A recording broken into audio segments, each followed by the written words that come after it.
I have tons of bulk Pokemon cards just laying around collecting dust, so I challenged myself to find a way to repurpose them. Now, I'm not claiming to be the best artist out there, or even particularly good for that matter, but I'm nothing if not inventive, so I knew I could find a way to make it work. The only problem was, what the heck do I make? Then it came to me. I woke up in a cold sweat in the middle of the night, heart racing, gasping for air, only one thing on my mind. I hurried to grab my journal and scribbled to write down 4 very crucial words, then passed out, journal still in hand. When I woke up, the memory of having an epiphany in the middle of the night came rushing back to me, so I excitedly flipped through my journal to find... What the heck was that supposed to mean? I sat staring at the page, pondering on what my 3 a.m. self could have possibly been thinking. I pondered while brushing my teeth. I pondered while eating breakfast. I pondered while letting the dogs out to pee. I was just about ready to give up, but the deadline for my next video was looming over my head, and I knew I had to come up with something. I had no choice but to put my trust in the hands of middle-of-the-night Dova. So, I grabbed my tin of energy cards, a handful of random crafting items, and my trusty scissors, and got to work throwing things at the canvas. Okay, not literally throwing things, but that's what it felt like. I sorted out my energy cards by color, type, and made my selection very carefully, very scientifically. I felt like using the water type ones, so I did. I slathered Mod Podge all over the canvas like the state of the world depended on it. Only, apparently I didn't actually use enough, because after I stuck the cards to it and let it dry, they were still just popping right off. It says on the bottle that you can use this stuff as glue, so what the hey? But I wasn't about to pop them all off and use normal glue. Daylight was running out, and I had an art project to finish. No, instead I only popped 2 of them off, so that I could get a better grip on the canvas without damaging it further. Then, I dared to go where no Pokemon card collector has dared to go before. I cut them. That's right, I took those big, beautiful scissors and sliced those cards right down the middle. I hope your mom isn't watching because this gets gory. I chopped, and I sliced, and I slashed. Those poor cards never saw me coming. Before I knew it, I had carnage on my hands. But there was no going back now. I was in too deep. But I'm not a monster. After holding a brief funeral service for our fallen comrades, I laid them to rest and got back to work. I slathered more of that goopy non-glue all over what was left of the cards, and then suddenly, I had a brilliant idea. You see, I've had this tiny bag of crystals for years and never knew what to do with it. Until now. In a stroke of genius, I sprinkled them all over the canvas in a cool little wave pattern. Like water, see? Incredible!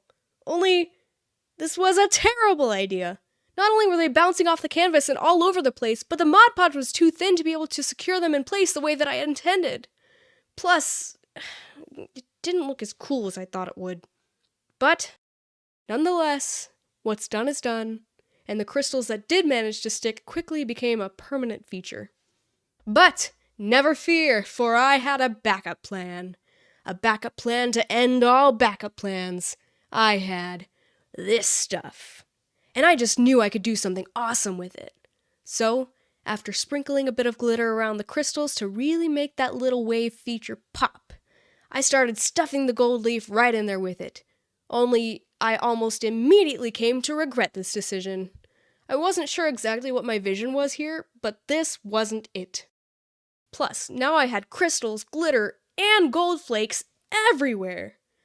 I don't know who let me near a paintbrush for the first time when I was a child, but that decision has spiraled into a series of events that have led me exactly to this point in my life. And it was... not good. I tried using a paintbrush to stuff the flakes into the crystals, but the flakes were just sticking to the paintbrush instead. So then, I tried again, using a tool that you can use to make little paint dots, and the flakes were sticking to that! I was at my wit's end. Seeing as I couldn't remove the flakes that were now ingrained into the sea of crystals, glitter, and Mod Podge, I acknowledged the futility of my efforts and prayed that the arts and crafts gods would have mercy on me and help me turn this pile of garbage into something great. I started sprinkling the gold flakes all over the middle of the canvas before quickly realizing that the answer was right in front of me. All I had to do to save this was make a nice, peaceful little wave out of the gold leaf, just as I had done with the little plastic rocks. I hurriedly scraped the flakes off of the canvas as best as I could, and after making the dumb decision to dip my glitter-covered brush into the bottle of fresh goop, I painted a wave. I painted a wave like never before. Then, using the utmost care and strategic practices, I placed those flakes on the canvas and elevated their purpose in life. Once upon a time, they were merely craft supplies, and now they're art! So, after like 10 straight minutes of tapping the canvas over and over, I was finally satisfied with my work.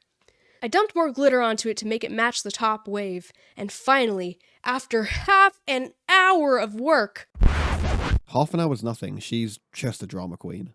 I felt that I could finally consider the background complete. Wiping the sweat from my forehead, I stopped to take a breath and consider the next phase of my plan. The Pokemon. A Pokemon silhouette, yes, that's simple. But what Pokemon? There are so many to choose from. Obviously it would have to be water type, that's a given.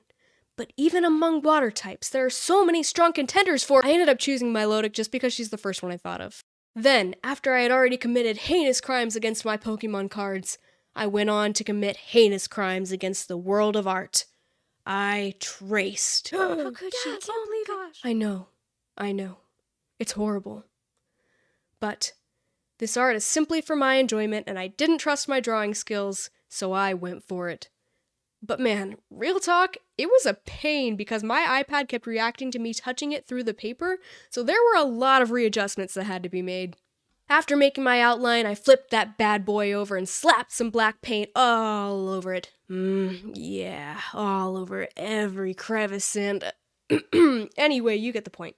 Then I started cutting it out with my X-Acto knife, but I forgot to record the beginning, so let's just pretend I didn't.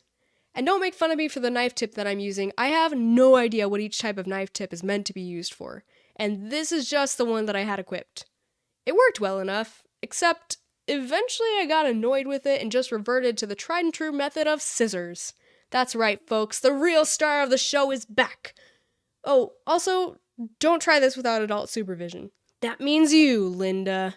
I actually really wanted to like the knife, but I kept cutting outside the lines that I had drawn, and there were a lot of times that I just didn't even end up cutting all the way through the paper. Though that's all user error, I know. I'll give it another try in the future, and maybe look up a tutorial for proper use of the X-Acto knife. Once I was finally able to free our sea queen from the clutches of her paper prison, I slathered more of that goop all over her back and stuck her in her new cage as the centerpiece of a mediocre piece of art. Then I went on to dump tons of that sunscreen all over the place and swished it all around, resulting in me getting glitter all over everything. So much for preserving the integrity of our queen. She's now covered in glitter that I unintentionally smeared all over the canvas. But you know what? It's okay. Despite her turbulent story and the trials that she and I overcame to be together, we made it through. Though imperfect, I think she's beautiful, and she will always have a place in my heart and on my shelf. Until the next project comes barreling through to take her spot. Thanks for watching. Stay awesome. Stay weird. I'll catch you in the next one.